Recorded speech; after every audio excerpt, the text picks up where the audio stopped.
It could reach maximum winds of 125 miles per hour.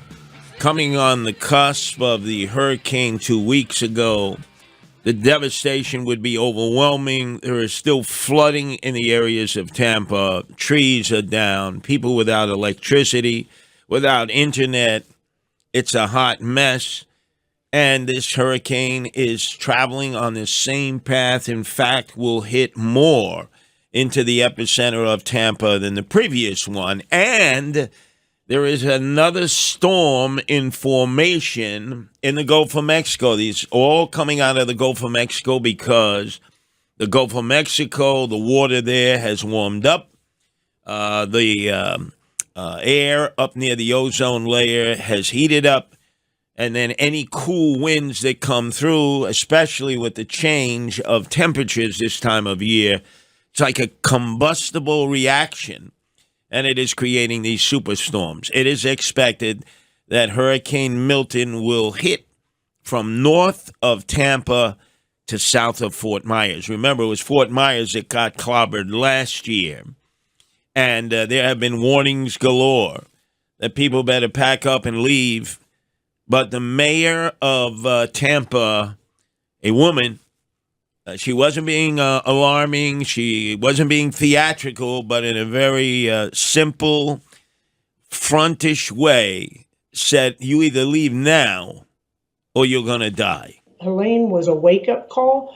This is literally catastrophic. And I can say without any dramatization whatsoever, if you choose to stay in one of those evacuation areas, you're going to die.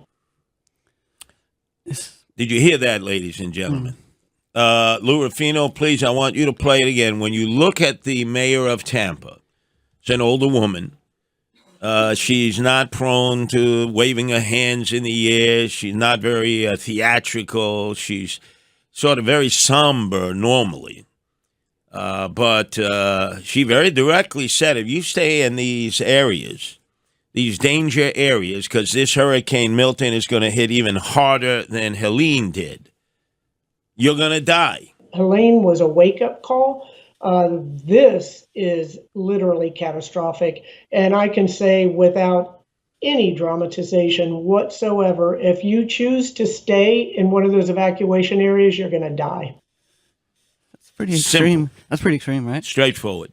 Yeah. Now, I know this area very well because I have guardian angels who were born and raised in Tampa. Some of them, like others, who moved there over the years. They have families. They have places of business. They work. It's a very large group. And after Hurricane Helene hit, you can go to my social networking, Facebook, Instagram, Twitter, and you can see how we responded in the community. Water is needed, first and foremost, water. They are now hunkered down in their homes.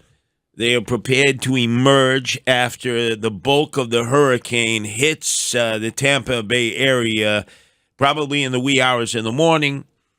And then, like other volunteers, scurry above ground, see how bad the flooding is, how bad the trees falling, power lines, other problems that are already taking place. They expect 15-foot waves at a certain point.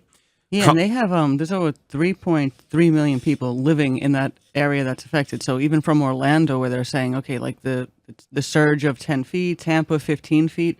So to make that sort of evacuation order, that's a lot of people. And even so, the direct hit of a Category 4, which it is right now because it's sustained winds of over 120, could submerge 500,000 homes if it hits the coast exactly as a Category 4. So, yeah, the destruction is going to be incredible. And there's another storm in formation in the Gulf of Mexico, which, if it follows in the footsteps, or at least the tracking area of Hurricane Helene, and in this case, Hurricane Milton, would probably end up coming in that direction in about another 2 weeks. Yeah, and you even have now the zoo in Tampa. They're already preparing. They've been moving the animals into this safety enclosure along with the staff. They're going to ride out the storm there, obviously, because you can't, move animals of that magnitude. There's like over 1,000, but there's all the animals that people, maybe can't take with them. There's these shelters that they have set up in place. You may or may not be able to bring your pets. Some people may just have to flee. And then also the animals that are outside,